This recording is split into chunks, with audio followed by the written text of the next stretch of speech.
If there is a God, he knows exactly what it would take to convince me. He hasn't done it. It means he either doesn't exist or he doesn't want me to know he exists. And the majority of my secular materialist friends live for the American dollar. I think we live in a culture that puts a premium on that. I'm not saying that Matt does. I'm just saying the majority of my atheist friends, who are very wonderful people, live for money. Others of them live for pleasure. One is this continued objection to, without God, there's no ultimate meaning. There's no real purpose. Well, I don't know what you mean by real purpose. That seems kind of cheaty. But as far as ultimate meaning, yes, I agree. No ultimate meaning in the existential sense that you're talking about it. And it doesn't matter one bit. The car that I've got out there parked in the parking lot, I've had for a couple of years. One of these days, it's going to rot away. Does that mean it's not valuable now? Does that mean it doesn't have any value to me now? Does it mean there's no purpose? Should I just go ahead and chuck it now? Let's get rid of it. Eventually, it's going to be useless. That's absurd. We all recognize that things have meaning and purpose right now because they are valuable to us. These are properties that we imbue things with and we imbue people with. Do I matter as much to you as your spouse? Bet you I don't, unless it's you. This idea that without the ultimate meaning, or if something is ultimately meaningless, doesn't mean it is always meaningless, or it doesn't mean it's meaningless in every way. This idea about morality, that it's all relative. Actually, I'm a staunch defender of absolute morality. And despite Cliffe's straw man, I'm not saying that slavery is immoral because I said so. It might surprise some people to know that while I don't think there's intrinsic value, I think that there is value in people, and that's the value that we imbue them with.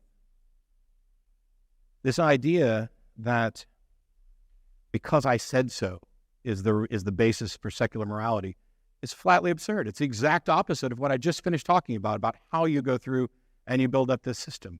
We are physical beings in a physical universe that follows physical laws. There are truths to be discovered about how our actions benefit us and how our actions harm us.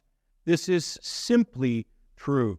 We don't need another mind. This is about the interaction of minds, but we don't need some transcendent mind to dictate what is true. We discover what is true about the reality that we inhabit. God or not, soul or not, we can choose everything on the list that Cliffe just talked about being good to each other and building a productive society and caring and loving and trying to end poverty, trying to end oppression, and trying to build a better society. We can do all of that just because it's the right thing to do. There's no evidence for a soul. In fact, there's good evidence against it.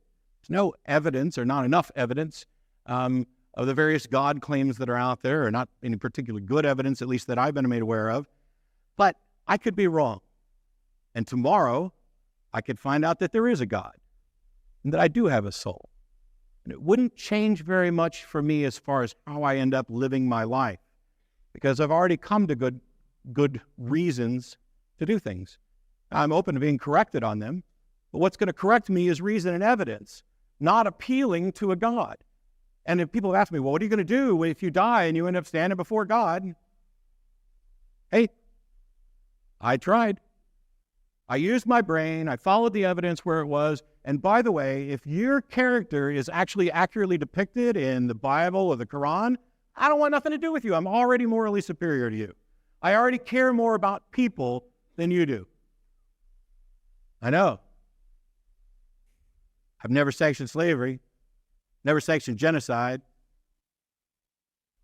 Gods have. Do all religions lead to the same God? I don't know. I think it's unlikely. I think they clearly all define God differently. I think you could go right down into the same church on the same pew and get two different people, and they're going to define God differently, and they're going to have different views of God. I think there's as many different religions as there are people trying to practice them. And my concern isn't whether or not they all lead to the same God. It's what kind of world do they end up creating? Because why should I care about an afterlife that I don't know whether or not it exists when I've got a life that I know that I have, and I'd like to make it better? And if your religion is impeding on the ability of people who don't practice your religion, or those who do, from living the best life they can right now, then your religion's a problem. That goes for Islam and Christianity and Scientology and Hinduism and everything. If you're advocating something that is detracting from the good of this world, you're part of the problem.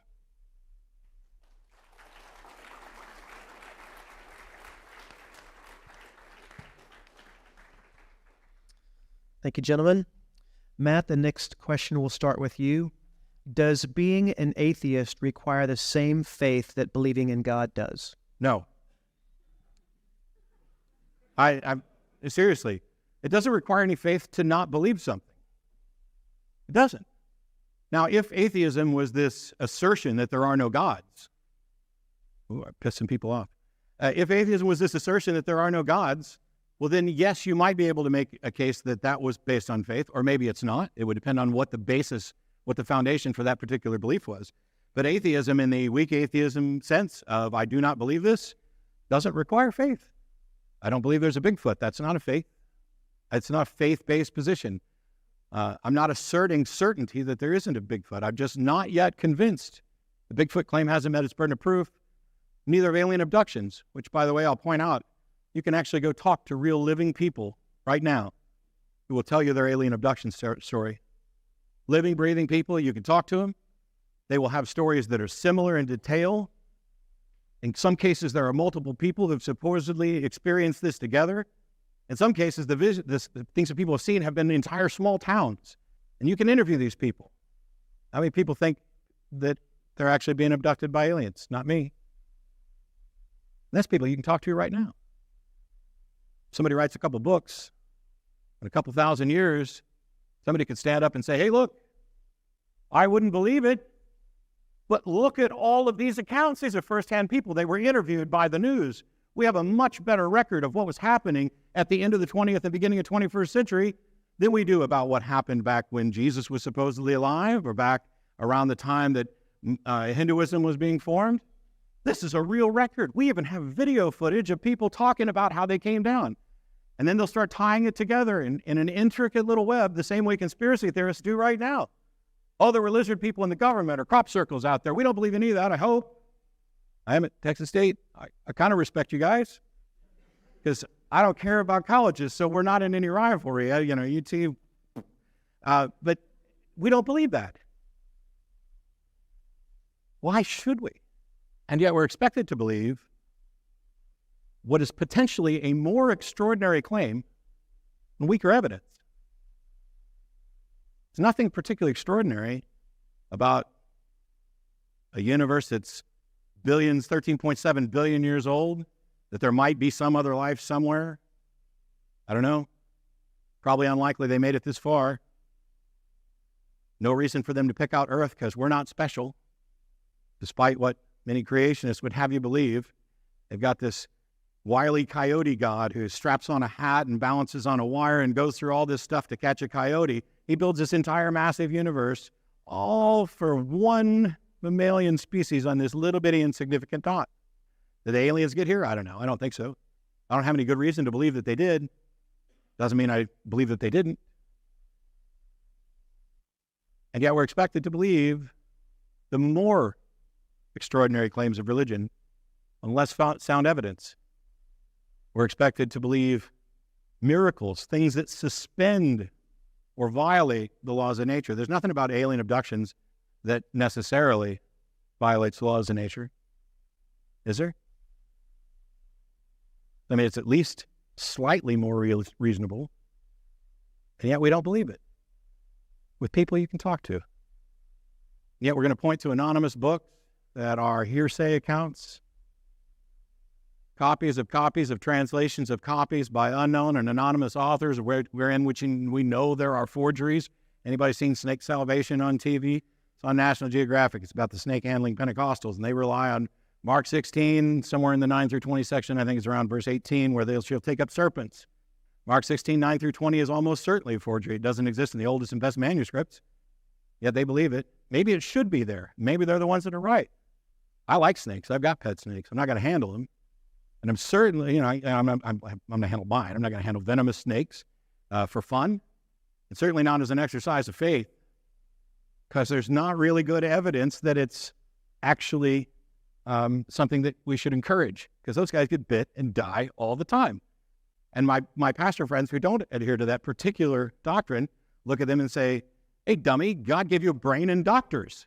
Go. There's not agreement on these issues about gods. We don't have good evidence for these things. We have our fallacies and tired old arguments that have been rebutted over and over again. If there is a God, he knows exactly what it would take to convince me. He hasn't done it. Which means he either doesn't exist or he doesn't want me to know he exists. Does being an atheist require the same faith that believing in God does? No, an atheist has a type of faith that says, I'm going to live for someone or something other than God. And the fascinating question that I love to ask my atheist friends is, what do you live for? And what is the evidence that whatever it is you live for is true?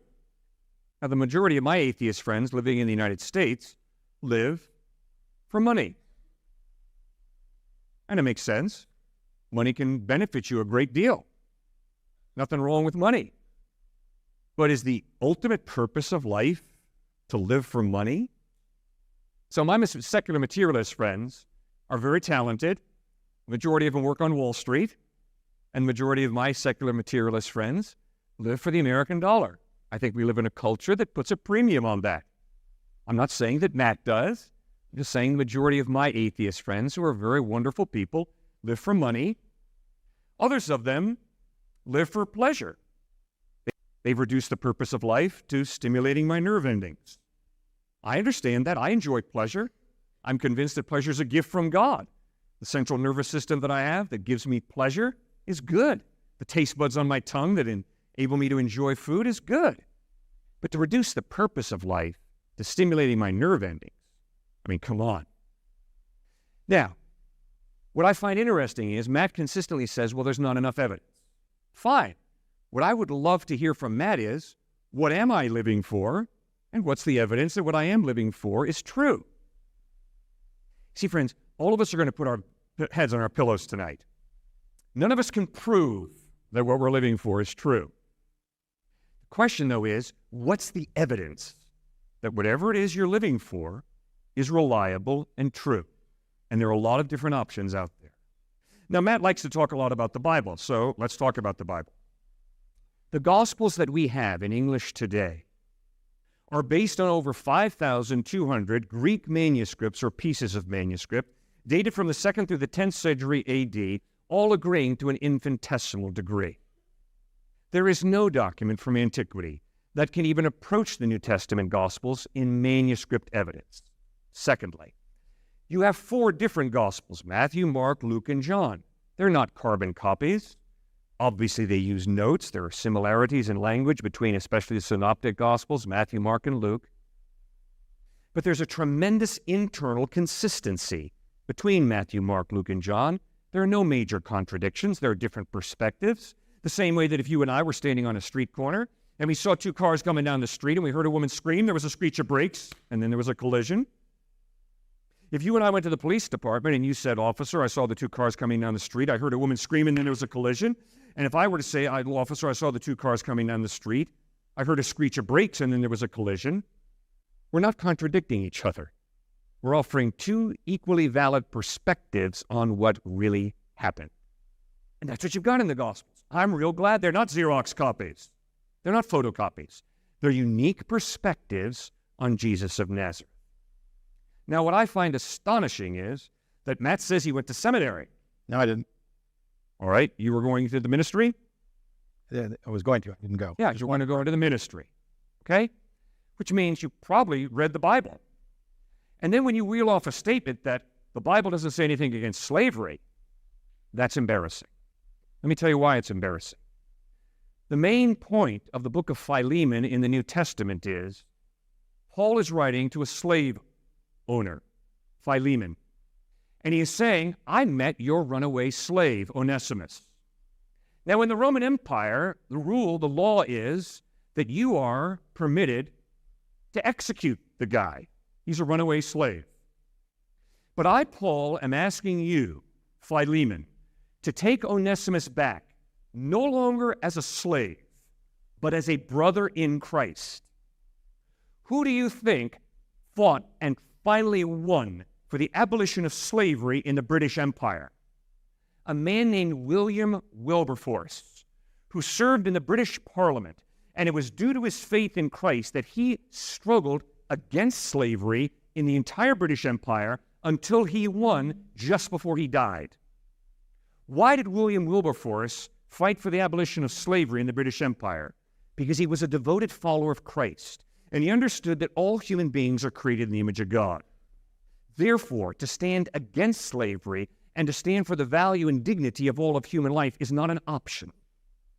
So I can promise you, folks, you got to read the text for yourself. Because if a man as intelligent as he can say, the Bible never says anything against slavery, you got to read it for yourself. Read Philemon in the New Testament. What do you both think or believe will happen after you die? I imagine my wife will get married to somebody else, and actually, she's going to run off with a friend of hers and have a whole bunch of cats. Oh, you mean what's going to happen to me? I don't know. I don't see any reason to think that anything's going to happen to me. Everything that makes me me, everything that we have historically and religiously attributed to a soul that can be identified with a place has a place in the brain. My personality is in my brain. We know from experiments on people who have suffered all sorts of brain damage that you can reset people's personality, their preference, their memories, their ability to make new memories. I'm going to get the name wrong. Vishwanathan. Somebody will know. Anyway, did a talk at one of the religion summits about a split brain patient, hemispherectomy. They can communicate with both halves, and each half has a separate personality and a separate identity and communicates independently. One half, Christian. The other half, atheist. Now, I guess you could argue that when we split that brain in half, there was only enough soul for one side, and the other side just got, shafted. But everything we know about what makes us us, our likes, our preferences, our desires, they're all a product of the brain. Now, a lot of theists would say that there's a soul behind it all, as a puppet master, the ghost in the machine. And yet there's no evidence to support this. And it doesn't make sense in the model. If I suffer severe brain damage and all of a sudden I don't remember the past, I don't remember that I love my wife, I don't like the same foods, I don't want to interact with the same people, and now all of a sudden I believe in God, am I the same person? I don't think so. Haven't we really kind of ended up with a whole new person? I have an argument that I use partially as a joke. It's an argument that demonstrates, according to some traditions, nobody's in heaven, and it's really easy. In heaven, there's no suffering and no sadness, according to some traditions. My mom is convinced she's going to heaven. She's convinced I'm going to hell. I don't know who's going to end up in heaven, but it won't be my mom. There's no way my mom could be up in heaven, not suffering and not sad that her son is in hell. And if God does some kind of magic to take that out of her, it's not my mom anymore. It's a facsimile of my mom. Some kind of robotic worshiping thing that's not my mom. My mom and I disagree vehemently on religious stuff, so much so we don't talk about it anymore because we love each other. We'd like to have a civil, Thanksgiving or Christmas or whatever religious holiday drives me up there to visit and hang out. By the way, we celebrate Christmas, have a big white tree with peppermints and stuff on it. It's awesome. Entirely secular stuff. We're stealing it back because Christianity stole most of those things from other religions. And Easter too, but I'm not that big on eggs and candy because I'm diabetic. But everything that we know about us takes place in our brain. The brain gets damaged. Are you the same person? I don't know. The math on souls is confusing. Sam Harris has talked about the math on souls for people who believe that zygotes get a soul because the embryo will sometimes split and then re-get together. So when it splits, does it have two souls? And then when it comes back together, does it just have one? Or now do we have a body with two souls? Or did we not put a soul in until afterwards? Or does it happen when he breathes his first breath, as the Jews believed? It doesn't make any sense. The math on souls doesn't make sense. The science on souls doesn't make any sense. There's no reason to think that there's some kind of ghost dictating what goes on in my brain. We haven't even gotten into free will. Cliffe keeps asserting that we have it. I'm not convinced we do, at least not in the sense that he's talking about. I don't know what's going to happen to me when I'm dead. I'm pretty sure my body's going to rot, my brain's going to stop working, and I will cease to exist. And it didn't bother me before I was alive, so I don't see what bothered me afterwards.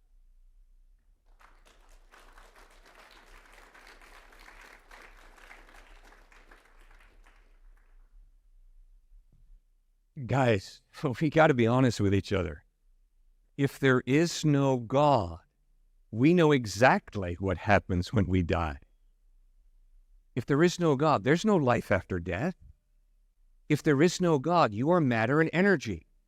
And when you die, the matter and energy fall apart. So let's not act like maybe there's life after death. No, that's illogical. If there is no God, when you die, when I die, we become fertilizer. Very logical, very reasonable. But you know what the problem is? The problem is that I've got to do funerals for families that are atheist or agnostic. Inevitably, what happens to me is I'm standing there and they're coming up to me saying, well, you know, maybe, the Great Spirit. Excuse me? Great Spirit? What are you talking about? If there is no God, there's no spirit. There's matter and energy. And when we die, the matter and energy falls apart. Now, don't get scared. Just face reality. Be objective. And don't allow your fears to get you knocking your knees saying, oh, well, maybe. Oh, well, possibly. No. Be rational. Use your good mind. If there is no God, when you die, you rot. When I die, I rot. End of story. Just think about it. Now, there's an alternative to that. And the alternative is that if there's a supernatural God, then possibly there is life after death. And I can promise you, I would never believe there's life after death because I'm scared to die. That's being a wimp. That's being a coward. Instead, you'd better use your brain, and you better start thinking, and you better figure out, does the evidence point to there being something more to reality than matter and energy, there being some type of God, or does there not? And then secondly, you better use your brain, and you better think real clearly. Does the historical evidence point to Jesus having died and risen from the dead or not? And I can promise you, if you believe there's life after death because you're scared to die, you're an intellectual wimp. And I would never believe there's life after death because I find it attractive. And Matt is wrong. I don't believe there's life after death because I've got this deep longing for life after death. But I'll tell you exactly what I do. If I find that I have a deep longing for something, I look at the evidence to find out, is there any truth to it or not? And if there's no truth to it, I drop it. But if there is evidence to support it, I would be very wise to follow that evidence. Now, why do I believe there's life after death? First of all, because the evidence is there is a supernatural God. And second of all, because the historical evidence is that Jesus was dead, and 3 days later, he rose from the dead. And the people who saw him risen from the dead died not for belief. They died for what they claimed to have seen, the dead Christ risen from the dead. If you claim to have seen something like Matthew, Mark, John, Thomas, Philip, Andrew, Peter, if you claim to have seen the dead Christ risen from the dead, and then you stand before Roman soldiers, and the Roman soldiers say Caesar is Lord and live, or else maintain that Jesus is risen from the dead, and we will execute you for it. And if you stand there and say, I'm sorry, I've seen Jesus risen from the dead, that gives your claim tremendous credibility. So the evidence is Jesus rose from the dead. That's why I'm convinced when he promises you eternal life, if you trust in him, he ain't blowing smoke. He's speaking the truth.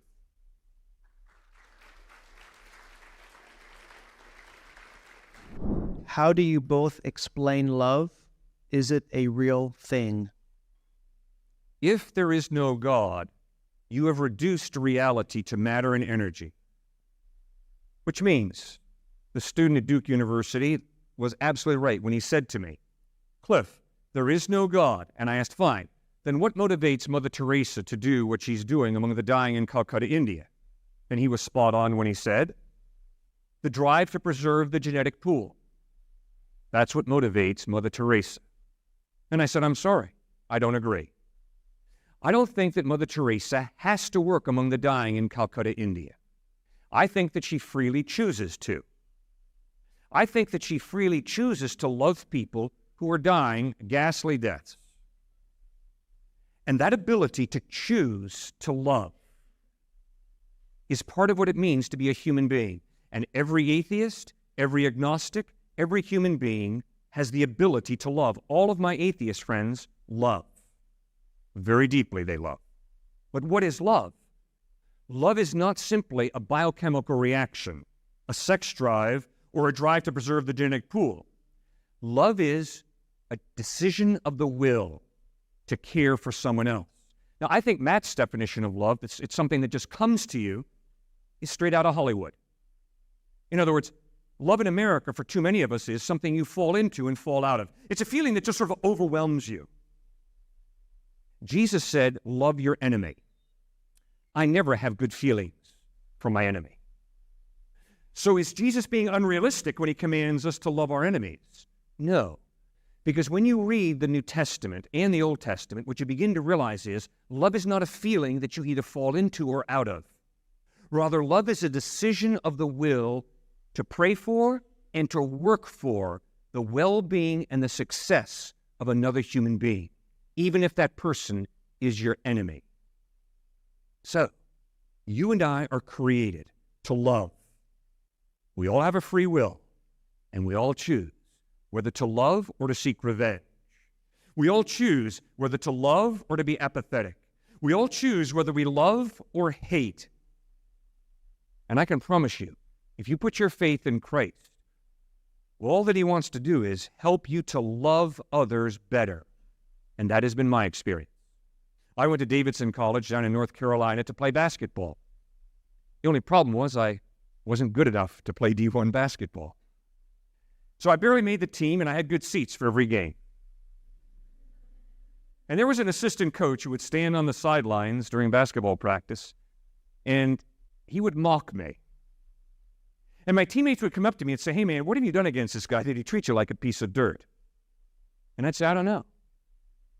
But inside me, I felt a hatred and a resentment towards this man, because he stood between me and what I wanted to do most in life at that time, play against NC State and Notre Dame and St. John's, Chapel Hill and UCLA. And I resented the guy's presence on planet Earth, to put it honestly. But I reached the point in my life where I said, God, I've tried to love the man and I can't stand him. Would you please help me? And I experienced a power outside of myself to love a basketball coach who I on my own hated. That's what Jesus wants to do in our lives. He wants to give us the power from within to change and to love even our enemy, even the person who cuts us off at the knees. He wants to give us the power to forgive. And to forgive is difficult, because when someone hurts me badly enough, what's going off in my head is Rocky, Rocky, Rocky, blast them into the next generation. And Jesus says, no, forgive, absorb the hit, forgive. And I find that to be really living.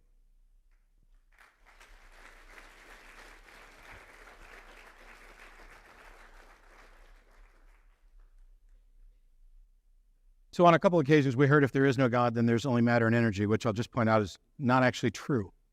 Whether or not there's a God is one question, and whether or not there's something else is another. And Cliffe wants to say if there's no God, then there's just matter and energy. I think Buddhists would disagree with them. They don't believe in a God, and yet they believe in all sorts of, some of them, supernatural things like karma and reincarnation and things like that. Cliffe's model, his head is the only one he can see.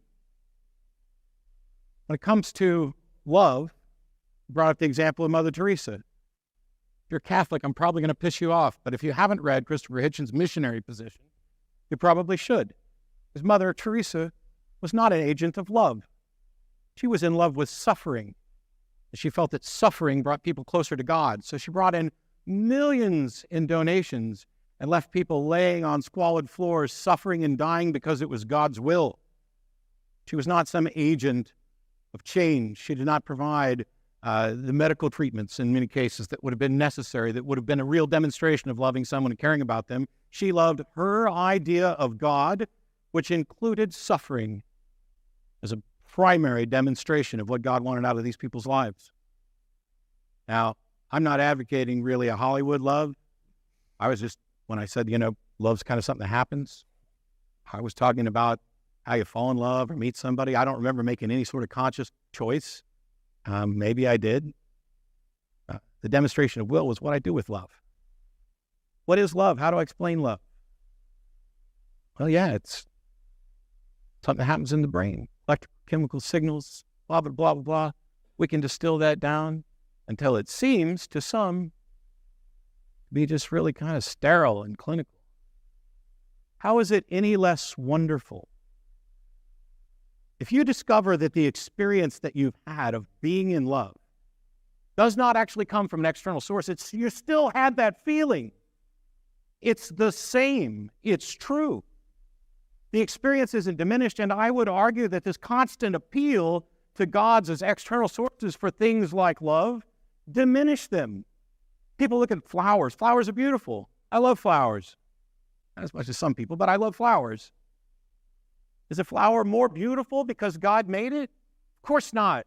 The fact that there is some all-powerful God means that he could have created a flower that when you looked at it, sent you over the edge in a euphoric bliss and immediately into orgasm that surpassed everything everywhere. But the flower's still beautiful, even though it doesn't do that. And love, whether you think it comes from God or whether you think that it's just what happens in your brain, it's still the same. There's no demonstration that there's a God required for this. Just like when I eat certain things and enjoy them, or when I hear certain music. One of the things that helped me figure out all those times in the past where I was convinced, like everybody around me, that I had experienced the Holy Spirit right then and there, was coming to the understanding that I could have that same or similar euphoric experience from secular music, from beauty, from art, from Mount Rushmore, which, by the way, the reason we recognize Mount Rushmore is designed is because we have mountains of evidence for it, and no mechanism by which mountains spontaneously generate faces, which is not the same as life